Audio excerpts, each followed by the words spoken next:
Espiritismo, a caminho da luz. Estudando o Livro dos Espíritos, Allan Kardec. Questões 01 a 1019. Se gostaram, deixe seu like, compartilhe e se inscreva no canal. Bom estudo. O Livro dos Espíritos, parte 2ª, capítulo 8, da emancipação da alma. O sono e os sonhos, visitas espíritas entre pessoas vivas, transmissão oculta do pensamento, letargia, catalepsia, mortes aparentes, sonambulismo, êxtase, dupla vista, resumo teórico do sonambulismo, do êxtase e da dupla vista. O sono e os sonhos. 400. O espírito encarnado permanece espontaneamente no corpo? É como perguntar se o prisioneiro se alegra com a prisão. O espírito encarnado aspira sem cessar a liberdade. E quanto mais o corpo for grosseiro, mais deseja desembaraçar-se dele. 401. Durante o sono, a alma repousa como o corpo? Não. O espírito nunca fica inativo. Durante o sono, os laços que o prendem ao corpo se relaxam e, como o corpo não precisa do espírito, ele percorre o espaço e entra em relação mais direta com outros espíritos. 402. Como avaliar a liberdade do espírito durante o sono? Pelos sonhos. Quando o corpo repousa, o espírito tem mais condições de exercer seus dons, faculdades do que em vigília. Tem a lembrança do passado e algumas vezes a previsão do futuro. Adquire mais poder e pode entrar em comunicação com outros espíritos, neste mundo ou em outros. Quando dizeis, tive um sonho esquisito, horrível, mas que não tem nada de real, enganai-vos. Muitas vezes, a lembrança dos lugares e das coisas que vistes ou que vereis numa outra existência ou num outro momento. O corpo, estando entorpecido, faz com que o espírito se empenhe em superar suas amarras e investigar o passado ou o futuro. Pobres homens, que pouco conheceis dos mais simples fenômenos da vida. Julgai-vos, sábios e, entretanto, vos embaraçais com as coisas mais simples. Ficais perturbados com a pergunta de todas as crianças: o que fazemos quando dormimos? Que são os sonhos? O sono liberta, em parte, a alma do corpo. Quando dormimos, estamos momentaneamente no estado em que o homem se encontra após a morte. Os espíritos que logo se desligam da matéria, quando desencarnam, têm um sono consciente. Durante o sono, reúne-se a sociedade de outros seres superiores e com eles viajam, conversam e se instruem, trabalham até mesmo em obras que depois encontram prontas. Quando, pelo desencarne, retorna ao mundo espiritual, isso deve vos ensinar uma vez mais a não temer a morte, uma vez que morreis todos os dias, segundo a palavra de um santo. Isso para os espíritos elevados, mas que há grande número de homens que, ao desencarnar, deve permanecer longas horas nessa perturbação, nessa incerteza da qual já vos falaram.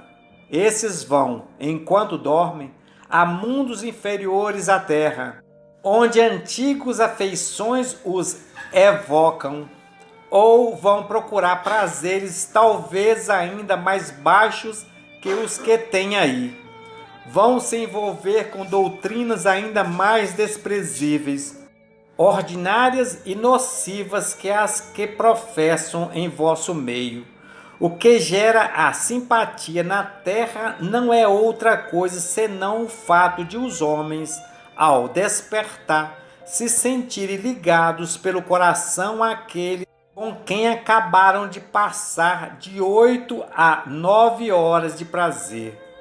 Isso também explica as antipatias invencíveis que sentimos intimamente, porque sabemos que essas pessoas com quem antipatizamos têm uma consciência diferente da nossa e as conhecemos sem nunca tê-las visto com os olhos. Explica ainda a nossa indiferença, pois não desejamos fazer novos amigos quando sabemos que há outras pessoas que nos amam e nos querem bem. Em uma palavra, o sono influi mais na vossa vida do que pensais. Durante o sono, os espíritos encarnados estão sempre se relacionando com o mundo dos espíritos, e é isso que faz com os espíritos superiores consintam, sem muita repulsa, encarnar entre vós. Deus quis que, em contato com o vício, eles pudessem se renovar na fonte do bem, para não mais falharem. Eles que vêm instruir os outros. O sono é a porta que Deus lhes abriu para entrarem em contato com seus amigos do céu. É o recreio após o trabalho, enquanto esperam a grande libertação, a libertação final que deve desenvolvê-los a seu verdadeiro meio. O sonho é a lembrança do que o espírito viu durante o sono, mas matai que nem sempre sonhais, porque nem sempre vos lembrais do que vistes, ou de tudo o que vistes. É que vossa alma não está em pleno desdobramento. Muitas vezes apenas fica a lembrança da perturbação que acompanha a vossa partida ou vossa volta, a qual se acrescenta a do que fizeste ou do que vos preocupa no estado de vigília. Sem isso, como explicaríeis esses sonhos absurdos que têm tanto os mais sábios quanto os mais simples? Os maus espíritos se servem também dos sonhos para atormentar as almas fracas e medrosas. Além disso, vereis dentro em pouco se desenvolver uma outra espécie de sonhos. Ela é tão antiga quanto a que já conheceis, mas a ignorais. O sonho de Joana d'Arc, o sonho de Jacó, o sonho dos profetas judeus e de alguns indivíduos indianos. Esses sonhos é a lembrança da alma quase inteiramente desligada do corpo, a lembrança dessa segunda vida que falamos. Procurai distinguir bem essas duas espécies de sonho dentre os que vos lembrais. Sem isso, caireis em contradições e erros que serão funestos à vossa fé. 403. Por que nem sempre nos lembramos dos sonhos? O que chamais de sono é apenas o repouso do corpo, mas o espírito está sempre ativo e durante o sono recobra um pouco de sua liberdade e se corresponde com os que lhes são caros, neste mundo ou em outros. Sendo o corpo uma matéria pesada e grosseira, dificilmente conserva as impressões que o espírito recebeu, visto que o espírito não as percebeu pelos órgãos do corpo. 404. O que pensar da significação atribuída aos sonhos? Os sonhos não têm o significado que certos indivíduos lhes atribuem. É um absurdo acreditar que sonhar com isso significa aquilo. São verdadeiros no sentido de que apresentam imagens reais ao espírito, mas muitas vezes não têm relação com o que se passa na vida corporal. São também, como dissemos, uma lembrança. Algumas vezes podem ser um pressentimento do futuro, se Deus o permite, ou a visão do que se passa neste momento em um outro lugar para onde a alma se transporta. Não tendes numerosos exemplos de pessoas que aparecem em sonho e vêm advertir seus parentes ou amigos do que lhes está acontecendo? O que são essas aparições, senão a alma ou o espírito dessas pessoas que vêm se comunicar com o vosso? Quando estáis certo de que o que vistes realmente aconteceu, não é uma prova de que a imaginação não tomou parte em nada, principalmente se as ocorrências do sonho não estavam de modo algum em vosso pensamento enquanto acordados? 405.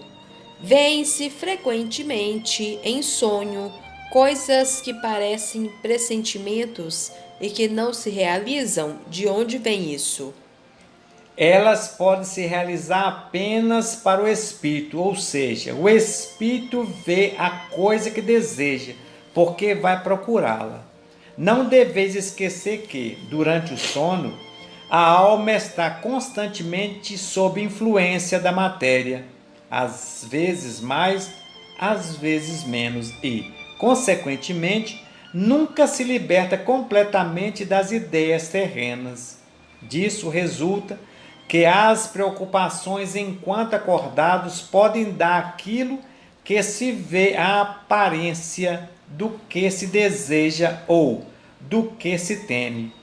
A isso verdadeiramente é o que se pode chamar de efeito da imaginação, quando se está fortemente preocupado com uma ideia. Liga-se a essa ideia tudo o que se vê.